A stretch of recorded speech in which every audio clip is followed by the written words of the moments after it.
The connection between screen time and loneliness has become an issue around the world.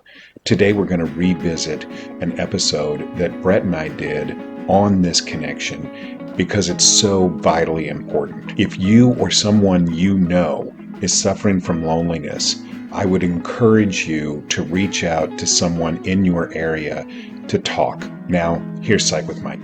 Welcome into the Psych with Mike and Brett Library. This is Dr. Michael Mahan. And I am Brett Newcomb. How are you today? I'm doing well. And I am doing well also, even though you didn't ask me. I'm doing well. I'm like Emil Coué. I'm doing better and better every day. Yeah. Mm-hmm. So, something that I am really thinking about right now is the idea of screens and kids, specifically adolescents. We've talked a lot about what is the linkage between the levels of loneliness and adolescents specifically, but just in general in the population. One of the things that I am struck by is that there is an ongoing research study called Monitoring the Future that's done out of the University of Michigan. And they have looked at what is going on in the lives of teenagers for decades, since the mid-1970s. And it wasn't until the late 1990s that they even saw loneliness track as a concern for adolescents, but it was exactly the same year that the number of iPhone users in the United States topped 50%. And so I don't think that those things are a coincidence, that as we've seen children and adults be more and more online, that there is a concomitant increase in levels of perceived loneliness. And I'm just absolutely enthralled with this connection. And so I kind of wanted to talk a little bit about that and see what you thought. It's such a complex problem. Looking at screen time usage, and isolation and loneliness is a major concern. We have seen all the information about suicidal ideation increasing, suicides increasing among teenagers. Loneliness as a factor is one of the major reasons to underscore the suicides in older white males. So suicide is a factor. Depression is a factor, but there are so many other factors when we talk about screen access and screen usage. So I think it's a very complex problem. A lot of different issues that I want to mention about it. One, there's a man on screen, there's a man on TV and radio named Michael Smerconish, who is doing a national mingle project where he goes around the country and gives speeches, but he's setting up committees and connection groups and things in as many places as he'll set up, just to reach out not only to adolescents but to adults to say, make contact, socialize, turn off your screen, and get in a room or stand face to face with somebody else and talk about something. There are ancillary benefits to interpersonal connection that's not mediated, and so he's doing that. But there are other things that are going on that we ought to talk about. I mean, I remember 15 years ago, I was giving a lot of speeches around the country in school districts all throughout the Midwest, talking about parents need to be aware of what is on their child's phone or computer. And I'd go to these group discussions in a school where the parents would come in and I'd talk about this stuff, and they were dismayed. They were like, oh, that can't be happening. 6th, 7th, 8th grade girls and boys who were getting hardcore pornography on their phone, and their parents were like, no, my kid's not doing that. I'm like, look at the phone. I don't know how. Learn how. One of the things that I would always recommend in those days, especially if you have an Apple computer system in your home, if your child has his own computer, you buy or you enslave it before they get it to your computer, which means that you can go online and check their online site usage, so you can see where they're going, what they're looking at, and if they're going to places that concern you, whatever. I mean, whether it's pornography or something else, looking up how to make a bomb, looking up how to get a gun, or looking up the history of serial killers, then you have an opportunity to say, I want to talk to you about this. Right. What's your interest? What drives this? How are you using it? What are you doing with it? Why are you spending so much time on it? That's one thing. The other thing, when you talk about just screen time, we would give, you and I both, conversations with parents of kids that we were seeing as clients, but also in presentations to larger and larger groups around the country, a recommendation that you restrict the amount of screen time. Sometimes for behavioral modification, like if your kid's acting out, if he's sassing his mother, if he hits his mother, he slaps his mother, take away his phone. And parents were like, "Oh, couldn't do that." Right. He'd get very destructive. He'd tear down the walls of the house. He'd ruin my car. And we were like, "Okay, you're already out of control. They're out of control. So learn how to turn off the internet to your house at 10 o'clock. Then you can't get on it." And they were like, "But I want to use it at 10 o'clock. I'm on the computer at 10 o'clock." And you need to learn how to set up a different internet for your kids and then turn that off. I mean, there are all kinds of technical solutions, and parents want to hide behind technical ignorance. Right. I don't know how to do that. Right. But it's a serious, serious topic. Well, and even hide behind the idea of, but I myself require this access to the internet. I couldn't turn the internet off because I'm doing my work, my work that I get Especially paid when you to work do. from home. Right. You know? And I've always found that to be a little bit thin. I mean, if you're saying to me that you can't afford to be a good comprehensive parent because you have a job, I don't know that that's that's really the argument that we want to be making. So clearly all of us now, I'm no different, I'm not saying that I am, are beholden to the internet. It's difficult to separate it from our lives. Yeah. I have an acquaintance who spent $3,000 a day for 2 months to have his daughter in an eating disorder clinic because she was on the internet and was being picked on about her weight and her looks and decided she would starve herself till she looked beautiful. And there's a point at which they lose control over that. Just like if they're bulimic, if they teach themselves to throw up, initially they'll eat whatever calorie intake they want to eat, and then they have to like stick a finger down their throat and make themselves vomit. But the more often they do that, they get to a point where they can just look at a toilet and decide to vomit, and they do. Right. And then it moves to a point where they can't not do it, and it's problematic. So there's a critical staging of those kinds of behaviors that needs to be treated. But it often begins with access to screen time on the internet, especially if it's a mean girl situation, if somebody's bullying them or criticizing them, making fun of them. There's so many stories about boys and girls who killed themselves because they were bullied online, and their parents in the school never knew anything about it. Another complication. I was talking to a client friend of mine about this issue, struggling with their teenager, and I said, okay, she needs to turn off the school. I know it was the school wanted her to turn off her phone at school. And my client said, I told her not to do that because if there's a school shooter situation or a crisis, I want her to be able to reach out to me, and I'm going to come no matter what. And I said, well, if that's going on, the police are going to be there. They're not going to let you approach the building. They're not, well, I don't care. I'm going to get my own gun. I'm going to go. Okay, those are different conversations we need to have. But school districts all around America are now experimenting with policies for limiting phone access at school. But a lot of parents are fighting that because of the safety factor around guns. And for full disclosure, we're doing this in March of 2025, recording this, and I just saw a news article today, just read a news article today, that the state of Illinois is looking to pass a law that's going to take cell phones out of classrooms, and one of the put them in primary lockboxes when they get to school. Is exactly that. Well, what happens if there's a school shooter? Right. And I mean, it pains me to think that we're in a society where we have to think about those things. Although I recognize that that is a very real concern. Well, we've been in schools for years doing clinical work, and one of the things that comes up in those schools all the time is, okay, the school provides a computer or an iPad or a laptop for the student to use. We regulate what kind of apps can function on the computer. We shut down things like porn sites that they can't go to. two concerns about that. One is very often we don't know where the porn sites are, and sometimes they accidentally find them.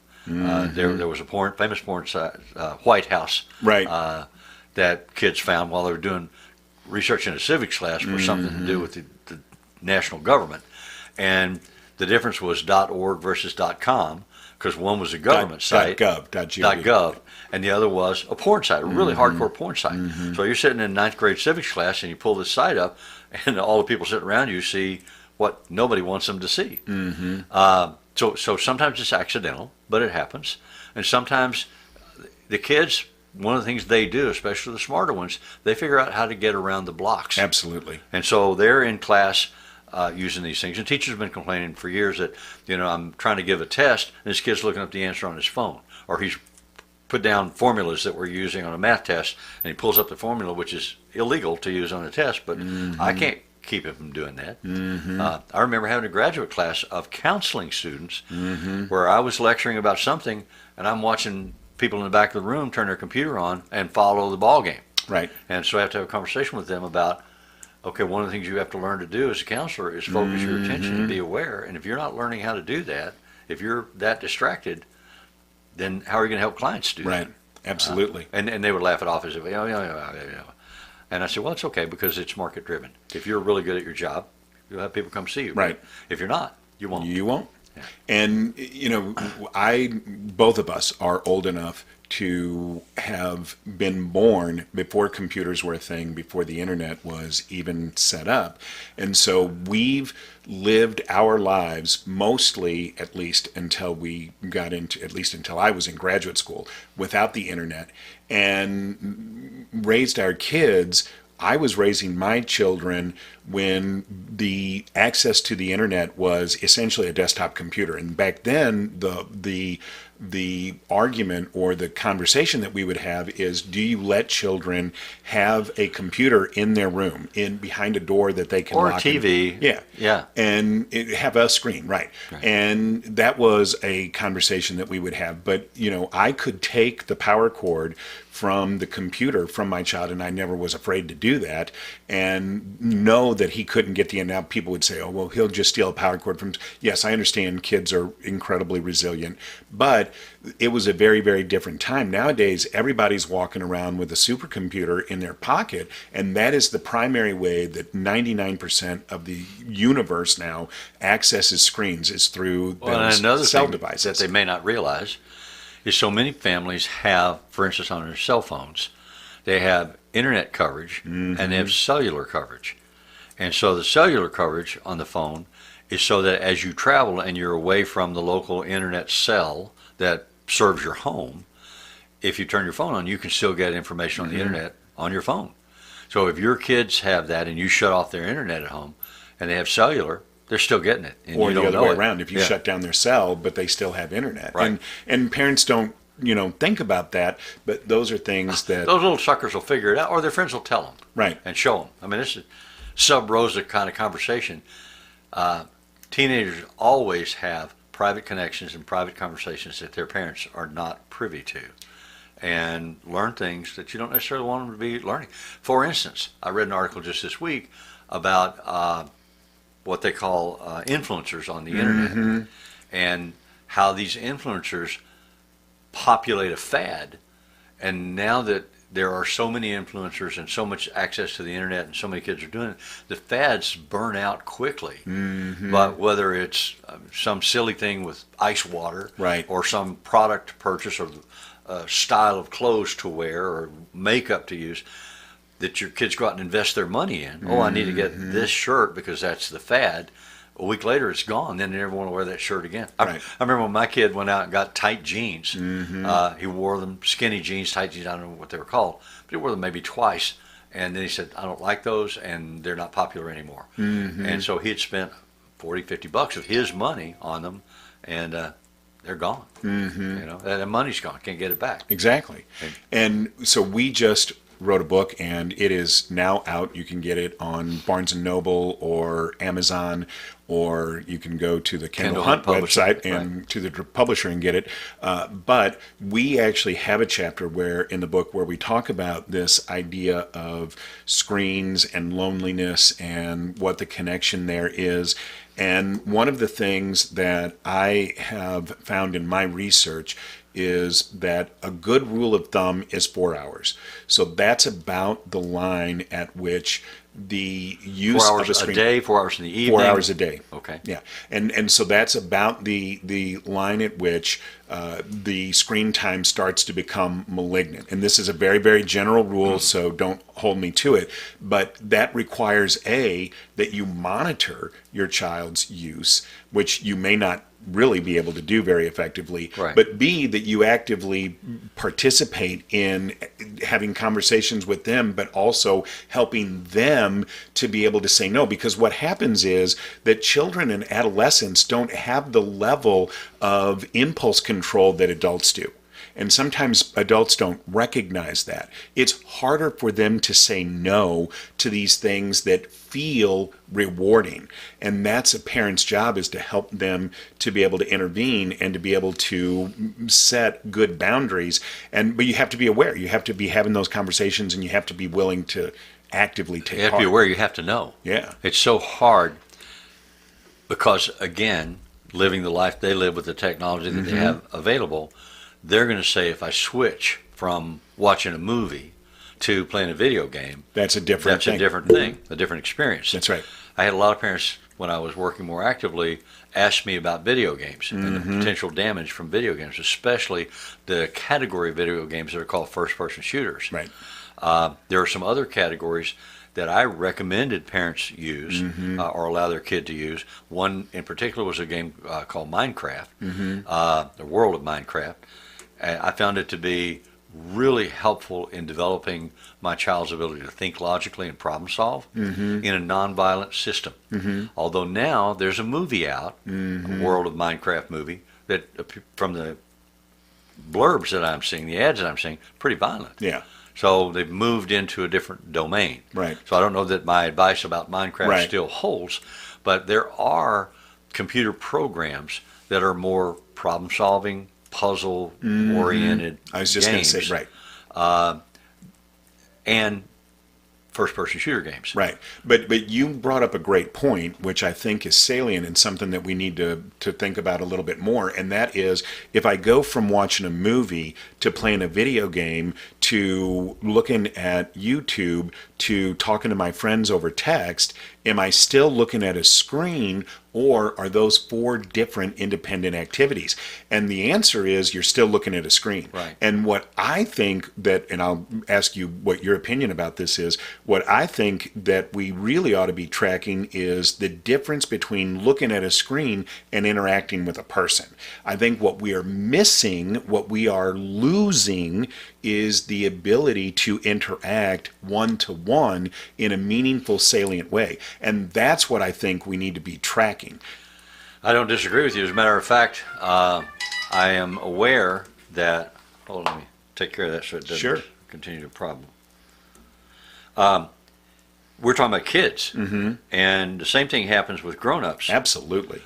As a matter of fact, there's a lot of information out there now about married couples not having as much sex as they traditionally have had, because each person in the marriage or in the relationship is looking at their own independent screen, pornography, and masturbating rather than having sex with each other. So they're finding that even that level of connection now has screen intrusions Right. that allow us not to connect with other human beings. Right. The ultimate global problem that we're talking about is the ability or the need to connect with other human beings to avoid isolation that can then lead to clinical mental health problems. Exactly. Up to and including suicide. And, you know, the people, I don't think, probably know, and there's no reason for people to know, but interacting with people one-to-one is a skill that actually changes the way that your brain operates. It changes the structures in your brain. And we are creating an evolutionary process by looking at screens. This is going to be something that we're not going to be able to understand. If you're looking at a screen, it's for passive possible generation. receptive, Yeah. and it often comes with sight and sound that's been calculated for manipulating the way your brain spikes. If you're dealing with a person, you're having to use nonverbal communication. Exactly. Which is a whole different conversation stream that uses a different part of your brain, and that is atrophying. Right. So it's a concern. We would recommend you give some thought to it, get some information about it, and as responsible parents and school districts, put limitations on it. So again, we have a book out. It's called Psych with Mike and Brett, A User's Guide to Being Human. It is available at Barnes & Noble, at Kindle Hunt, and at Amazon. If you would like to pick up a copy, we would greatly appreciate it. And once you've obtained it, turn the screen off because you have to order it online. That's right. Turn the screen off And read the it. book. Exactly. The music Read it out loud to your friends and family.